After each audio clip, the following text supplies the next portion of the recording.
I think when you are regenerating existing city, the main problems that you face is the people are generally against change. And I think fundamentally then becomes a question of how do you get everyone onto the same page of the change that you're proposing. So the key lies in terms of getting people to share this vision, coming to collective partnership, and having a world vision that is a dream that's beyond what they have today. So that's the first thing, change.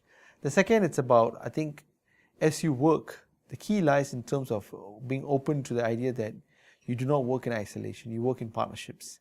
And the idea that the value of a network is far much more bigger than individual outcomes.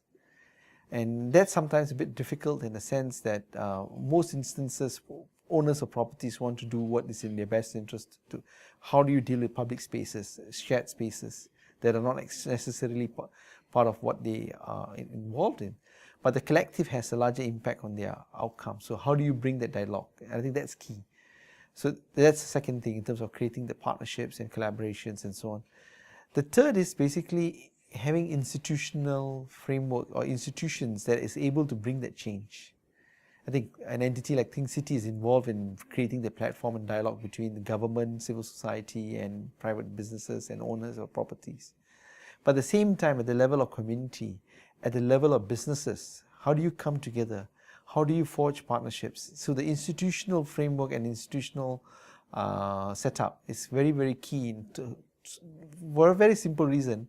It creates the basis for what you call coming to a common vision, but also is a basis for continuity.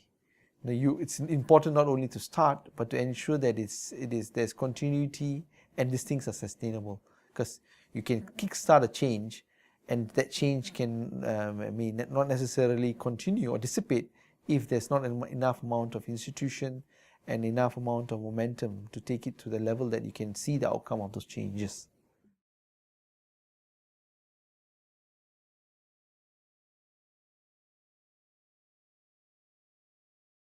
I think a lot of times it's seen as opposing ends between economics and heritage.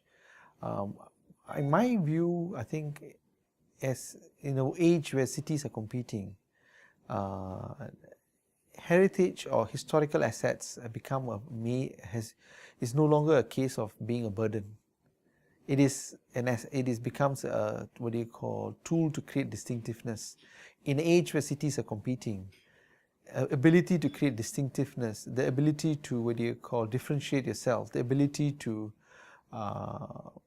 create a soul for yourself, for your city, becomes a competitive advantage. So in that sense, it's no longer a dialogue of either or, in a sense that heritage itself now becomes a component of how economic value is created. And a question becomes, how do you ensure that the externalities or the people who lose out as a result of, say, conservation and so on, can be compensated? And those things can be done, and I think it's a question of how do you plan for it, how do you ensure that there are proper incentive frameworks to support these kind of things.